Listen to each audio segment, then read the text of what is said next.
আসসালামু আলাইকুম গাইস।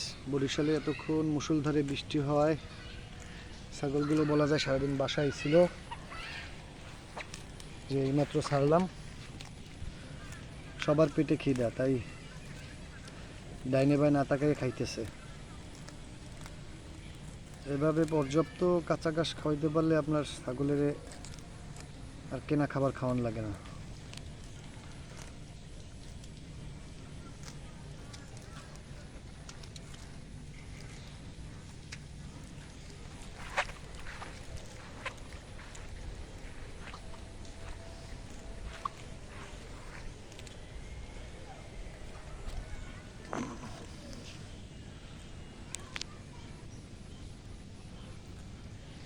কৃষি বিএসএল এর পক্ষ থেকে শুভেচ্ছা আপনাদের।